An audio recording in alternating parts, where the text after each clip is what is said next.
Assalamualaikum warahmatullahi wabarakatuh. Jumpa lagi pada channel seri belajar kimia. Pada kesempatan kali ini kita akan belajar termokimia. Apa itu termokimia? Termokimia itu adalah cabang ilmu kimia yang mempelajari hubungan antara reaksi kimia dengan perubahan kalor atau panas yang menyertai. Jadi pada reaksi kimia itu ada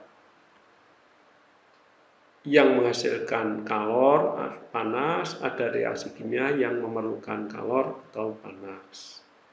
Baiklah, kita lihat contoh reaksi kimia berikut ini terkait dengan kalor atau panas yang dihasilkan atau diperlukan pada video berikut ini.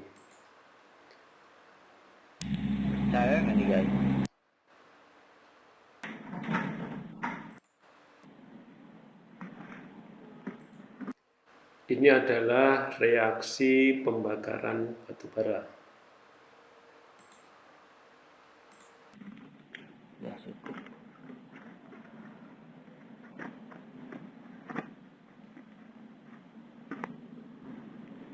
Lalu kita bakar pakai torch.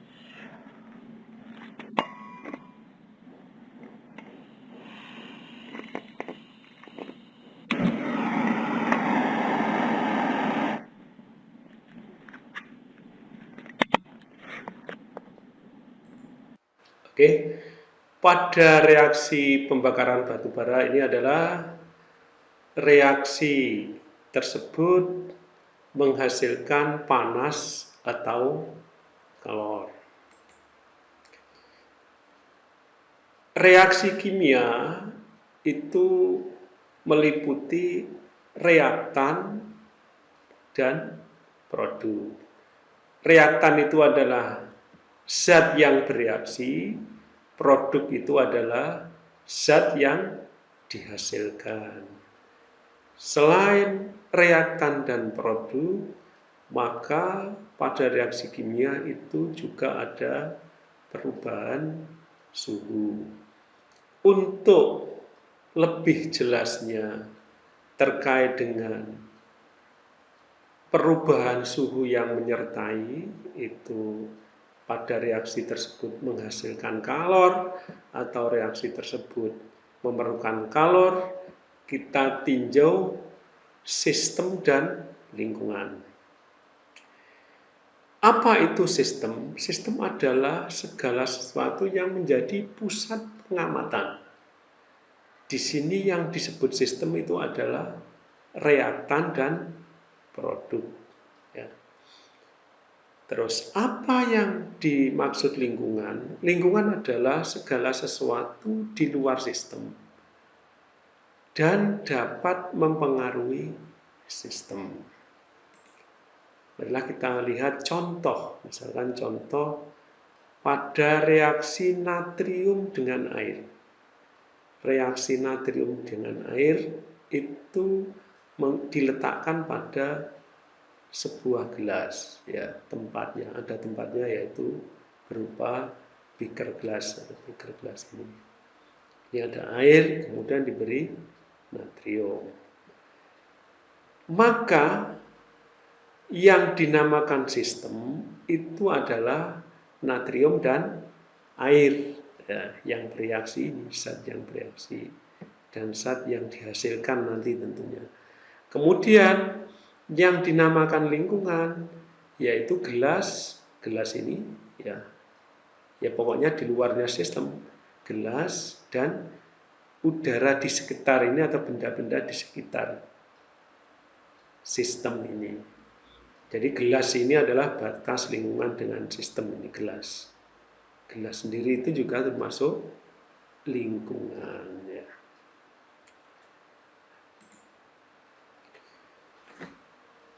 Pada reaksi kimia, tentunya kalau ditinjau dari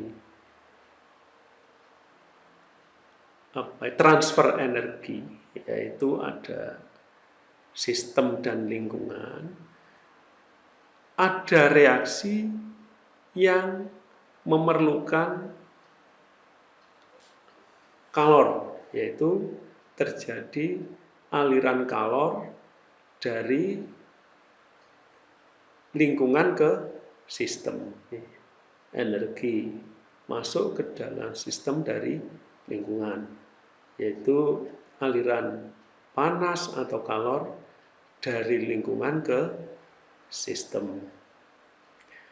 Karena sistem mendapatkan kalor, maka diberi tanda positif.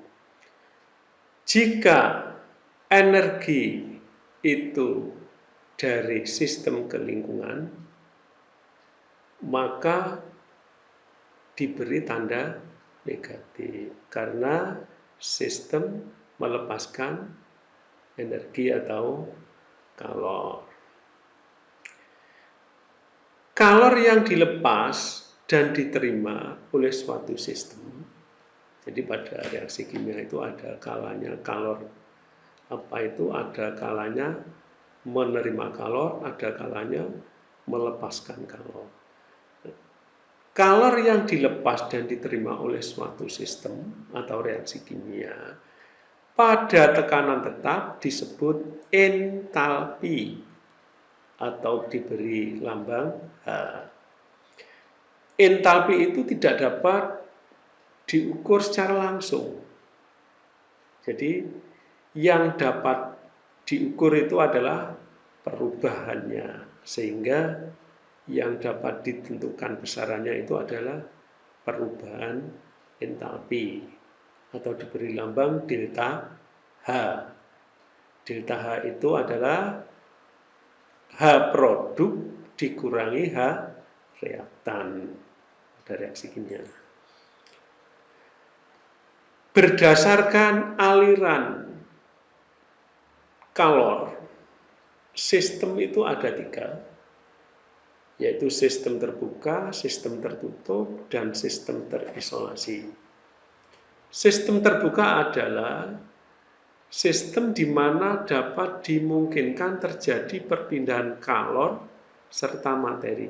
Contohnya air panas atau kopi panas itu diletakkan pada cangkir dan terbuka, tidak ditutup.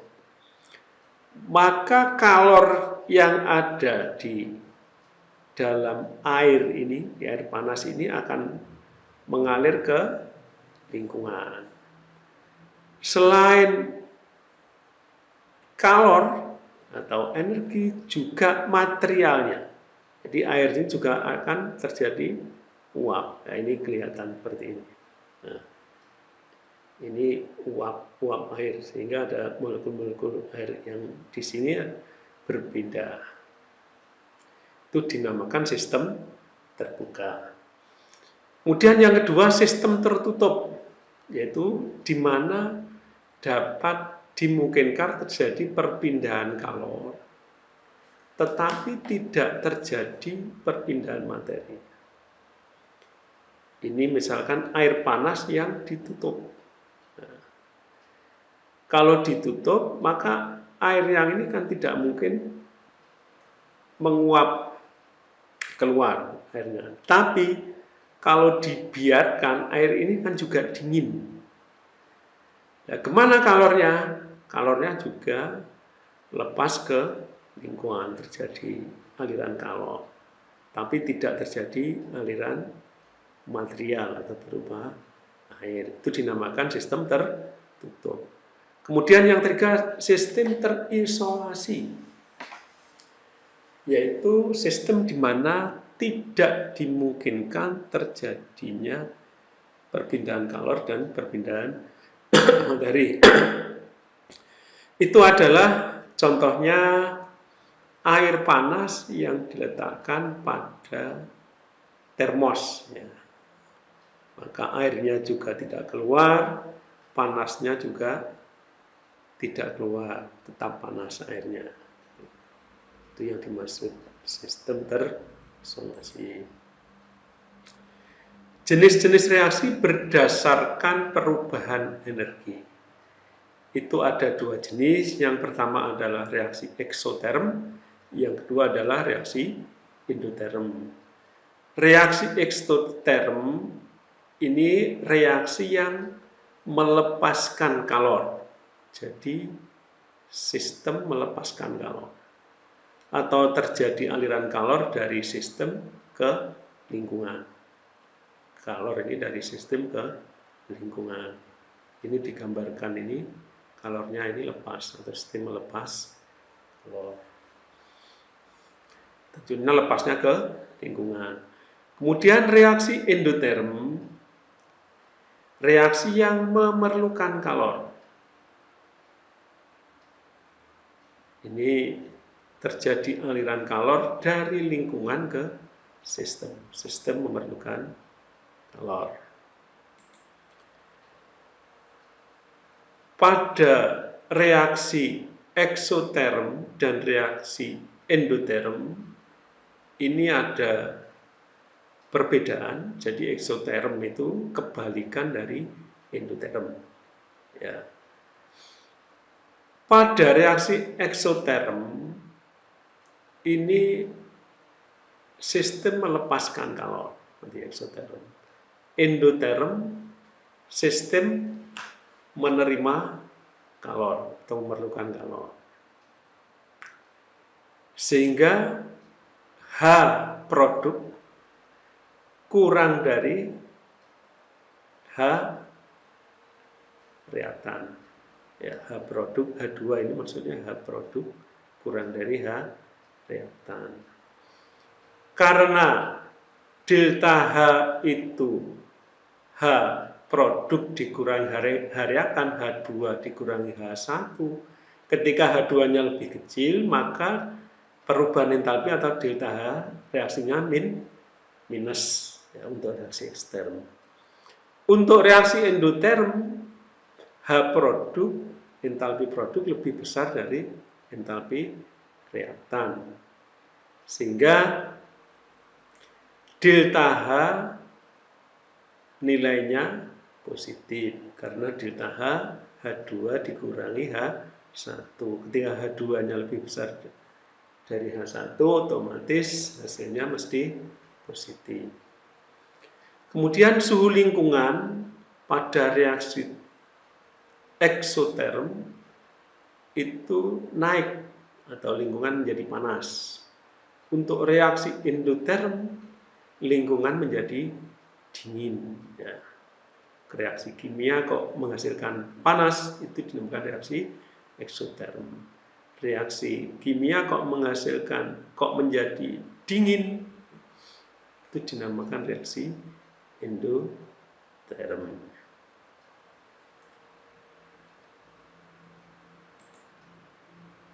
Contoh reaksi eksoterm, reaksi yang menghasilkan kalor yaitu reaksi antara batu kapur dengan air. Ini bisa dilihat pada video berikut ini.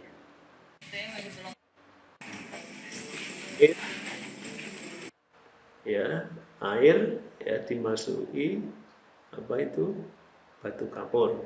Air bereaksi dengan batu.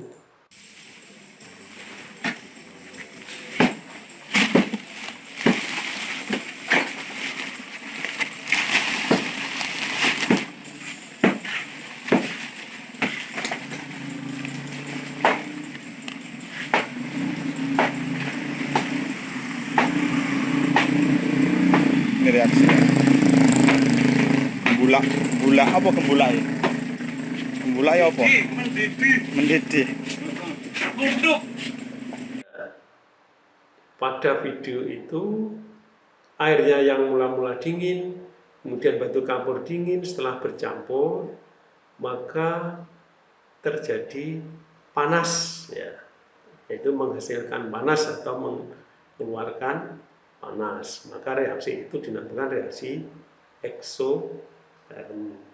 Bisa juga contoh lain, air dengan kalsium karbida atau karbit, ya, itu akan menghasilkan reaksi eksoterm juga.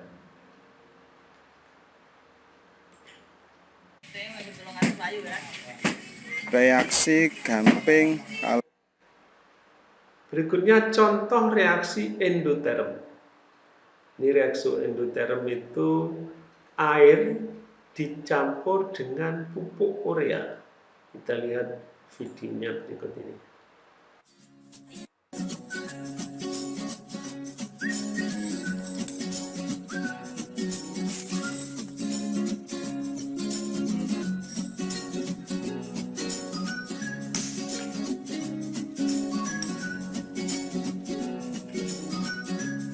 Kemudian aduk-aduk hingga tercampur merata. Setelah tercampur merata, kemudian rasakan air yang tercampur itu di dalam gelas. Ternyata gelas tersebut terasa dingin. Pada reaksi air dengan pupuk urea dari video itu, setelah terjadi reaksi maka gelas menjadi dingin, lingkungan menjadi dingin. Itu dinamakan reaksi endoterm. Tikung menggiring Kemudian grafik antara reaksi eksoterm dan endoterm bisa dilihat berikut ini. Untuk reaksi eksoterm, grafiknya seperti ini yang vertikali menyatakan entalpi, ya, entalpi. Ini bereaksi atau apa itu zat yang bereaksi di sini. Ini H bereaksi. Kemudian di sini H produk. Ya. Produknya di sini. Ini produk, ini bereaksi. Karena H produknya di bawah, maka delta H-nya negatif. Delta H-nya ini. Delta H-nya ini hasilnya negatif. Mengapa kok negatif? Karena H produknya ini mula-mula kan dari sini. Kemudian ini energi aktivasi, kemudian turun. Nah, ini namanya delta H. Delta H ini H produk, H ini kalau ini ada angkanya, dikurangi H reaktan. Karena H produknya di bawah ini, maka delta H nilainya negatif.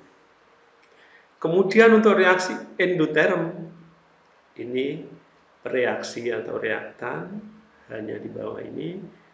Kemudian hasil reaksi H produknya di sini. Nah, ini. Sehingga delta H ini H produk dikurangi H reaktan, hasilnya positif. Bisa dilihat seperti ini grafiknya, perbedaan grafik reaksi eksoterm dengan reaksi endoterm. Demikian tadi terkait dengan pembelajaran hari ini, yaitu termokimia. Mudah-mudahan bisa dipahami dengan baik. Tetap semangat untuk belajar di mana saja, kapan saja, dengan siapa saja. Akhirul kalam, billahi taufiq wal hidayah. Wassalamualaikum warahmatullahi wabarakatuh.